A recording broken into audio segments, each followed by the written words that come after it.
Buenos días, buenos días. ¿Por qué somos lo que dicen los demás? Esta pregunta que parece no tener mucho sentido, pero tiene todo, porque andamos siempre apoyándonos en las opiniones para confirmar lo que pensamos por inseguridad, por falta de confianza.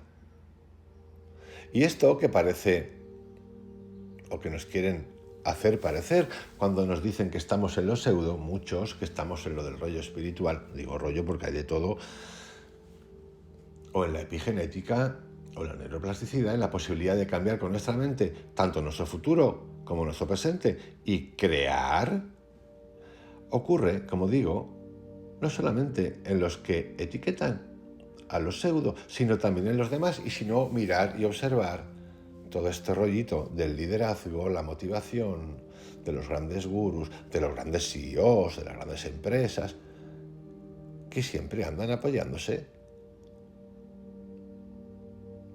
en algo o en alguien. Claro, luego reinterpretan como quieren. Así que la pregunta la vuelvo a hacer. ¿Por qué eres lo que dicen los demás? ¿Por qué somos lo que dicen los demás?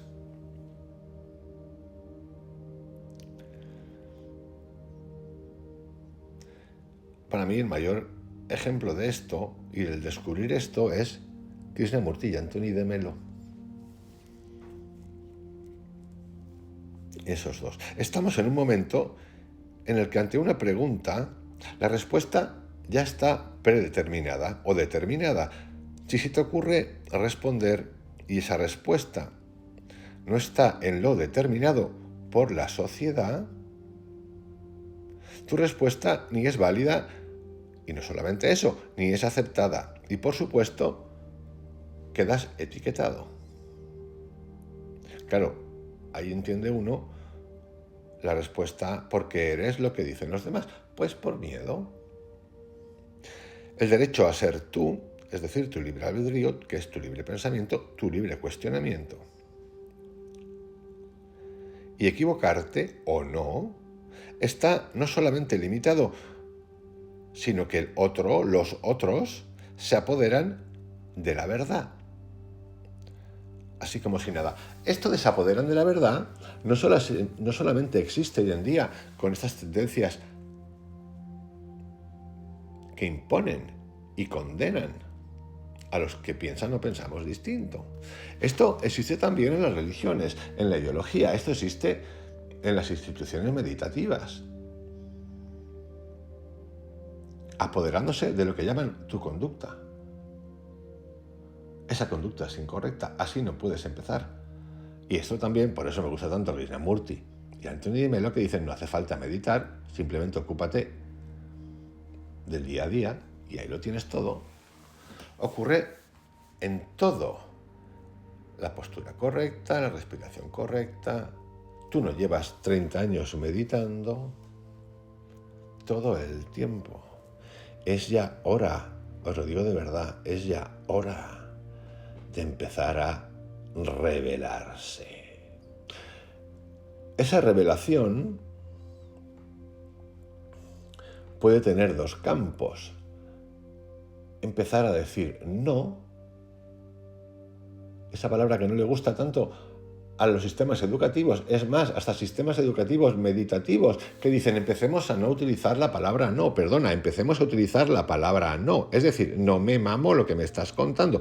Claro, también podemos hacer en el siguiente paso, en lugar de decir no me mamo tu castaña, decir puf, ni caso, eso sería el estado fantástico.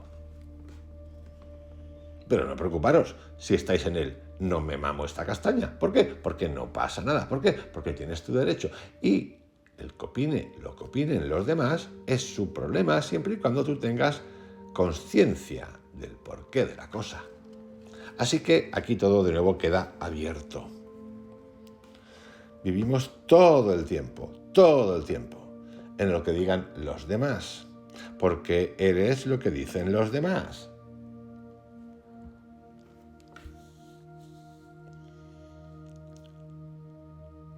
Si te vistes distinto, distinta, ¿por qué aceptas la crítica de los demás? Te da lo mismo. así todo el tiempo. La ideología, que muchas veces es propaganda, que muchas veces es poder, y cuando digo poder es el apoderamiento del otro, de la voluntad del otro, del pensamiento del otro, de la consciencia del otro, para redirigirla hacia un lugar donde existe el distribuidor, el que decide si bien, si mal, o juega con el híbrido psicológico o físico, sigue más viva que nunca. Es más, hoy sigue más viva que nunca porque está inducida. La perversión siempre es conformista. Es el aspecto oculto de la estructura de poder. Y sí, solo tú, con Dios, con lo que quieras, que es el reino de Dios, está en ti, o llámalo como quieras, no hay poder, no hay poder. Cuando actuamos con el otro, con la institución, con la norma, con la regla, con el manual, hay poder.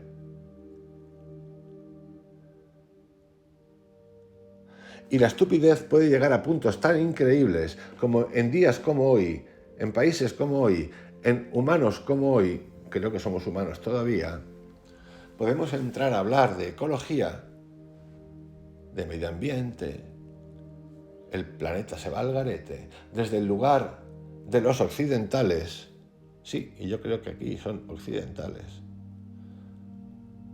con un liberticidio casi cómico, cuando no nos ponemos en lugar de la gente necesitada, es decir, que no tiene recursos ni para comer, ni para vivir, ni para salud, ni para universidades, que no sé para qué sirve, pero bueno, para qué, ni cuando, ay, me duele esto, me voy al psicólogo, ay, me duele el otro, ay, me duele mucho, me duele seguidamente, uy, tengo estrés climático. Esto existe. A golpe de tweet, a golpe de Twitter, a golpe de Instagram, a golpe de TikTok, sin saber por un momento de habernos puesto en el lugar de los otros, de los que no tienen nada ni lo básico para vivir, pero a los que queremos decirle, no hagas eso. Porque no hagas eso. Cuando entramos en lo que se llama la verdadera supervivencia de la persona, os aseguro que las respuestas van a ser de supervivencia, no van a ser de futuro, porque resulta que si yo aprieto el botón de futuro, de lo que tú me dices que es futuro, pues seguramente mañana no esté aquí, y a mí me apetece mañana estar aquí. Entonces, ahí descubrimos esa soberana, me falta un hervor o me falta un verano que tenemos aquí, en este mundo occidental, del tontaina. La ideología ha creado dos vías nuevas que son muy interesantes, de las que hablé el otro día. Hubo un filósofo que se llama Marx, pero vamos a obviar que es Marx para no meter componentes de ningún tipo, que lo había. Dijo, la religión es el opio del pueblo. Pues yo creo que esto no hace falta hacerlo con un canuto para entenderlo. Pues sí. A ver, la religión es el opio del pueblo, como el comunismo es el opio del pueblo, como el capitalismo es el opio del pueblo, como el poder es el opio del pueblo, como la familia puede ser el opio del día, y todas esas cosas. Y nosotros podemos ser nuestro propio opio de nosotros mismos. ¿Por qué? Porque vivimos en el pasado, no nos hemos cuestionado nada y somos nuestro propio opio. Pero este genio, que esto lo dijo Peter Sisek, que me encantó, Peter Sisek, que es un hegeliano, a veces me provoca cosas muy dispares, pero uno está aquí para pensar y para cuestionarse también. Entonces hay cosas que son geniales. Dice, no, esto ha cambiado. Esto ahora se ha convertido en dos variables, que son una, el opio, y la otra, la gente. Y dices, ¿cómo es esto? Pues muy fácil, el opio. El opio se ha convertido en el opiáceo que tomamos vía medicamento. Por ejemplo, se ha hecho un estudio, el 80,5% de estudiantes y profesores de Estados Unidos toman opiáceos. Toma castaña, viva la universidad, vamos todos a la universidad. No sé si vamos a la universidad a aprender, a cuestionar, o vamos a medicarnos. Puede ser que todo esté ahí juntito, puede ser. Si a eso le añadir las redes sociales, todo lo que saben de nosotros, pues ya tenemos premio. Es decir, estamos en un momento tan divertido del opiáceo medicamentado. Os he puesto el ejemplo de Estados Unidos, esto está por todas partes. Que necesitamos ayuda química, farmacéutica, para soportarnos con normalidad. O para creernos normales. Así, por ejemplo, es interesante entender la naturaleza cíclica de esto. Es decir, si estás muy excitado o alterado, porque estás en la competencia, en el estrés, el tener, te tomas un medicamento que te calme. Luego, después de tomarte ese medicamento que te calme, o lo que sea, dices, ay ya, pero es que necesito un poquito de deseo, estoy un poco apoyardín. Es decir, ay, que no me acabo de arrancar. ¿Y qué haces? Te tomas otro medicamento para motivarte, para subirte. Yo, el lugar más divertido donde he visto esto en directo es en Silicon Valley. Pero divertidísimo. Un día por los suelos, en pijama. O el otro día, una flor de luz. Al día siguiente, en pijama con legañas. Al día siguiente, una flor de luz. ¡Ay, qué tal tu vida! ¿Qué tal? Al día siguiente, ni te ven. Muy común. Así que de manera que para funcionar en nuestro ciclo de vida tenemos que apoyarnos en estos instrumentos. ¿Por qué? Porque no nos queremos cuestionar, porque no queremos soltar. Como dice Antonio de Melo, la felicidad está soltando, pero claro, no quiero soltar nada, porque ¿cómo voy a soltar estos 20.000 que me meto, o 40.000 que me meto, o 200.000 millones que me meto, y mi día a día, y qué tal, y qué haces, y qué productividad, y creer, y así, vas a hacer por el mundo, vas a cambiar el mundo? Anda, que te dé un paseo, pégate un paseíto por el monte. No te lleves el coche, no te lleves el maquillaje, no te lleves nada, tronquito. Date un paseíto ahí una semana a ver cómo si se te quita la empana. Estamos así. Y la otra parte, la primera es el opiáceo y la segunda parte es ¿quién? La gente. ¿Quién? Nosotros. ¿Qué? El populismo. Y aquí vamos a elaborar un poquito en el populismo. Porque no solamente es el populismo que políticamente identificamos económicamente como populismo, que es el comunismo populista de esos países. No, es que es más grande que eso, porque populismo es el capitalismo que nos han contado que es capitalismo disfrazado de control, que el eje máximo de esto y representante de esto total y que a Occidente le encantaría adoptar es China. Capitalismo salvaje, que es decir, hago lo que me da la gana cuando me da la gana y controlo lo que me da la gana, mando yo, y a la vez ideológicamente. Esto estamos muy cerca ya, aunque no lo penséis, que pensamos, ay, es que aquí se está de maravilla. No, amiguetes, de maravilla, escullons. Esto, después de esta época del contagio total, se ha engrandecido, sobre todo en Occidente. Y lo han escondido y lo siguen escondiendo. Y los cómplices de esto son las redes sociales. Sí, amigos.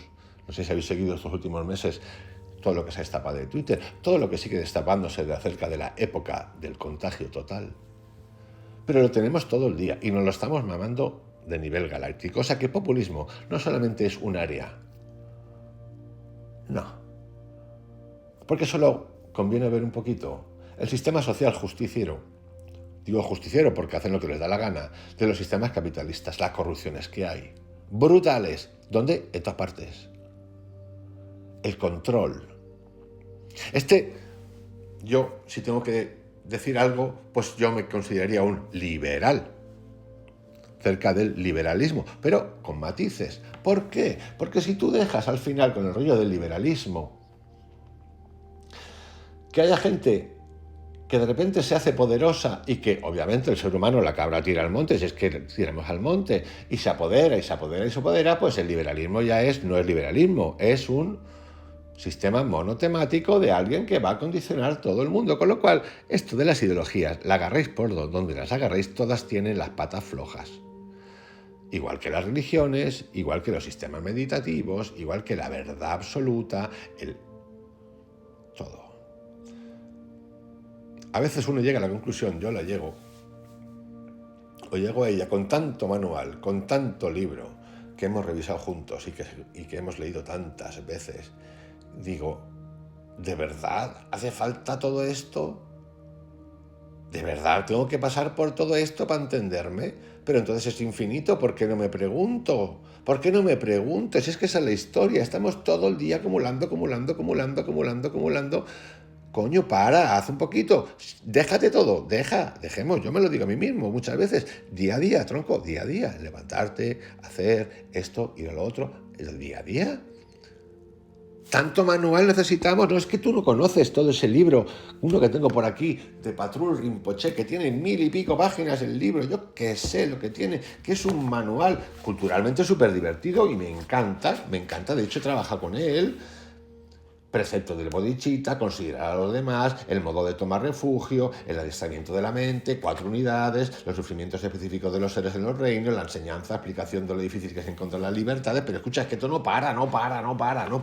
Es que tenemos 1000 páginas. La diligencia es como una armadura. Coño, ¿tú te crees que alguien puede entender o tener tiempo en la vida? Si te toca trabajar, porque tenemos que trabajar para vivir. ¿Para qué? Para vivir. O también vivir del aire, como hacen algunos que viven del, no sé, el pranayama. Hacen así y comen aire. ¿Tú te crees que tenemos tiempo para esto? Pero si te coges mindfulness, Edgar Tolle, escucha, que no nos da, amigo, que no nos da. Por eso, vuelta a lo esencial. ¿Estoy diciendo que no leamos esto? No.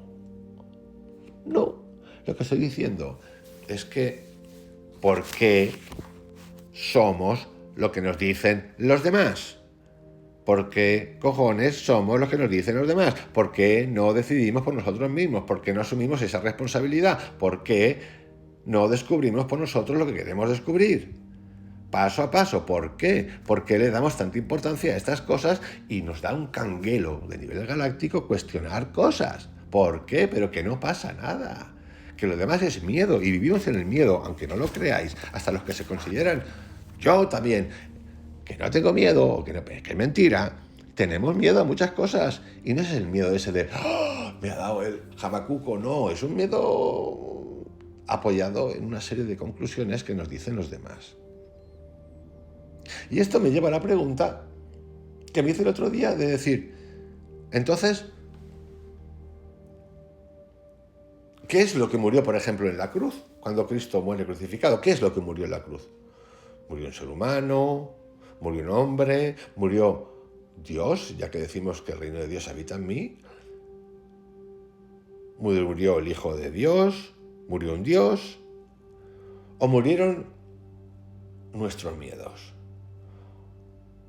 o murieron nuestro dolor, o murió el control. ¿Qué es lo que murió? Yo lo que quiero entender y entiendo, lo que quiero entender, o lo que me gusta entender, es que en ese acontecimiento no es una muerte física, es lo que nos quiere decir, es que hemos de morir en nuestros miedos, al dolor, hemos de despertar las herramientas que tenemos nosotros. Si el reino de Dios habita en ti, tú eres primero libre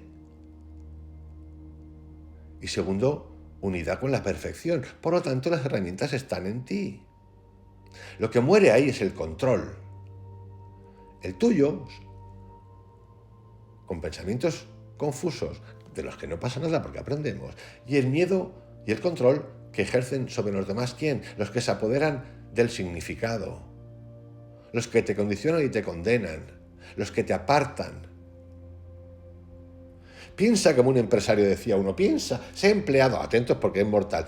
Sé un empleado, pero piensa como un empresario. Pues bueno, si piensas como un empresario, te aseguro que en 2 semanas tienes una hostia genial con el empresario, porque le estás comiendo terreno. Porque, por ejemplo, tú como empresario puedes decir, venga, a mí pasa con el empresario. Imagínate que tienes una idea distinta a la del empresario y que además eres un fenómeno. Y dice, pues mira, pues lo primero que hay que hacer para pensar con un empresario en esta empresa en la que yo soy empleado, pero tú me has dicho que piense como empleado, es despedirte a ti, al jefe. ¿Cómo? Sí, porque yo tengo una idea que lo que tu conducta y lo que tú aplicas no es lo correcto no trae armonía. Es más, estás actuando de tu pasado. Imaginaros por un momento que podemos decir eso, sería fantástico. Entonces, hay mucha tontería todo el tiempo, tontaina. Por eso volvemos a la pregunta: ¿por qué eres lo que dicen los demás?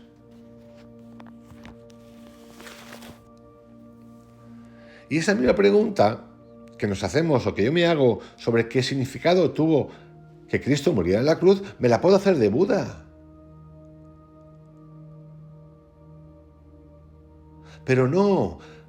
En lugar de leerlo así, por ejemplo con Buda, lo que hemos leído y lo que seguimos leyendo es el rollo del karma, karma, karma. Ya os expliqué en ese audio vídeo, que a mí me gusta particularmente mucho, lo de la esperanza y el karma es una trampa ideológica. Es una trampa ideológica entendida así. Porque tú el karma te lo puedes cargar en un minuto y no necesitas a nadie que te explique el rollito patatero. El ejemplo que os puse del señor con el que iba en el coche y tantos otros. El control necesita, el poder necesita del karma y de la enseñanza en Oriente y en Occidente, pero de la esperanza, para tenernos sometidos, para seguir exigiéndonos y que sigamos dando. ¿Cómo? Como esclavos. Como esclavos. Y aquí entran todos. A ver si pensáis que solamente es la izquierda. Aquí no hay izquierda ni derecha. Aquí hay vainas. Vainas diciéndote lo que tienes que hacer. Y eso no puede ser. O no debe de ser. Y no puede ser si tú quieres que no sea. Porque eres lo que dicen los demás.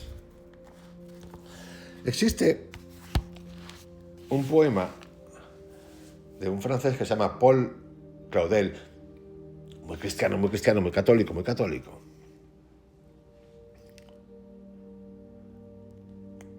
O un comentario más que un poema que decía lo siguiente: el último misterio de la religión es que somos impotentes sin Dios y que Dios es impotente sin nosotros. Y dices, Toti, vaya lío que ha montado este, ¿no? Parece el Anthony de Melo de la época. Y mirar que está revisando la frasecita. Primero he dicho, esto es un acto de soberbia. Luego digo, no, a ver, aquí hay más, aquí hay más, aquí hay más. Y efectivamente, claro que hay más. Aquí lo que nos dice es que el reino de Dios está en nosotros, a su manera. Pero significa eso. ¿Por qué? Porque si el reino de Dios está en ti y tú eres Dios y Dios eres tú en tu momento, es unicidad total, no hay nada que hacer. Somos interdependientes, pero de interdependientes no fragmentarios, interdependientes unidad, porque somos unidad. Y hasta que no entendamos eso, nosotros, hasta que no entendamos esto significa nuestras capacidades, nuestra libertad, nuestro libre albedrío, el concepto de amor, unicidad, el presente todo el tiempo, sin prejuicio, sin el pasado. Aquí la física cuántica ayuda un montonazo, por lo menos yo lo pienso así. El cambio no existe. Y el cambio es el cambio ahora, el cambio mañana, todo el tiempo el cambio, pero a nosotros no nos gusta cambiar porque queremos certezas, seguridad. ¿Para qué? Para toda la vida. Pero lo que no sabemos, porque lo descubrimos después, que esa certeza llega a un punto en el que te aburre. ¿Por qué? Porque no tiene conciencia. Es conciencia utilitaria del deseo, que está bien tener deseo, más vale que tengamos deseo. Y necesitas del control de los demás para saciar tu mente pacata.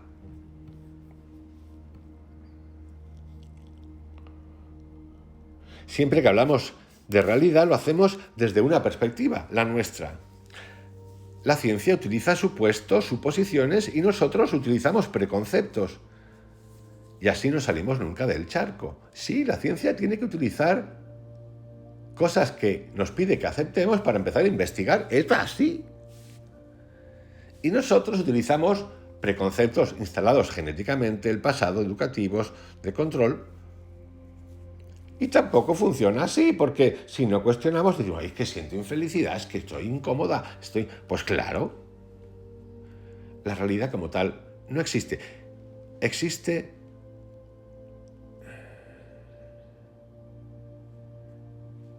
lo que vemos y lo que interpretamos. y lo que queremos. Si acaso esa realidad sería vibración. Por lo tanto, quizá lo más cercano que uno puede entender a la realidad sería la vibración cuántica. Al descubrir que podemos cambiar nuestra realidad, nuestra percepción de la realidad, incluso el hecho en sí. Aquí hemos hecho un montón de vídeos y videos acerca de eso. ¿Y dónde se cambia eso? En nuestro interior. En el vídeo audio del otro día, de Sácate el estrés, neuroplasticidad y epigenética, puse el ejemplo de Joe Dispenza, donde explica que el exterior, que pensamos que es el exterior fuera de nuestro cuerpo, de nuestro gen es la célula, y ahí es donde hay que actuar, como con el pensamiento, con la creatividad, con el entender, comprender y trascender esa energía vibracional que es todo lo aprendido para modificarlo. ¿Cuántas realidades hay? Si acaso la única realidad existente sería una realidad que además no tiene palabra, no tiene voz, y sería universal. Por eso incluso cuando hablamos, no, vida extraterrestre, hay marcianos viviendo con nosotros, hay más mundos, yo no tengo duda que hay más mundos, seguramente millones de mundos. Para mí hay algo que es clave, el libre albedrío. Yo entro y yo salgo porque tengo libre albedrío, porque el reino de Dios habita en mí cuando me da la gana. Ni tú ser superior, ni tú ser exterior, ni tú ser inferior, me vas a llevar donde a ti te da la gana, que es donde vivimos en la materia actualmente. Yo entro y salgo cuando me da la gana, incluso si es un error.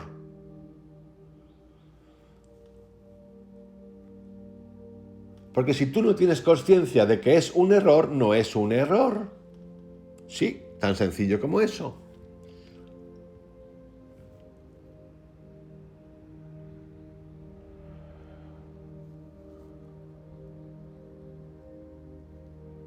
Esto es como entender el término naturaleza.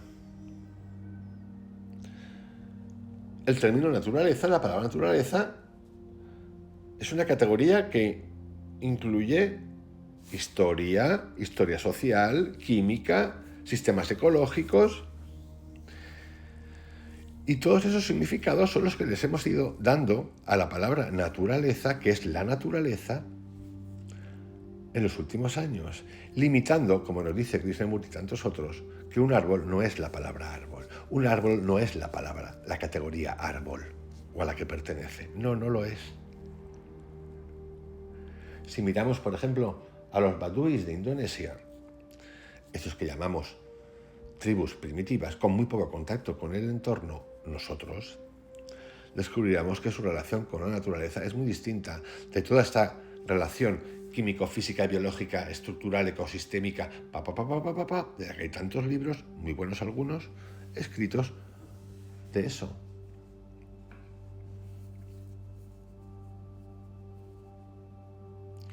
El concepto de naturaleza es muy distinto ahora, es muy distinto del que tiene Greta Thunberg, o como se llame, del que existía en la Edad Media, en el Renacimiento, hace 3000 años, muy distinto.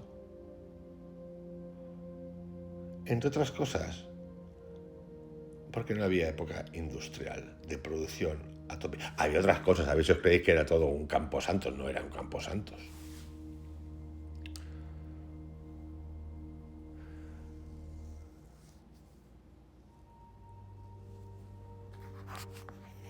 A la felicidad se llega restando, estando dispuesto a cambiar todo el tiempo.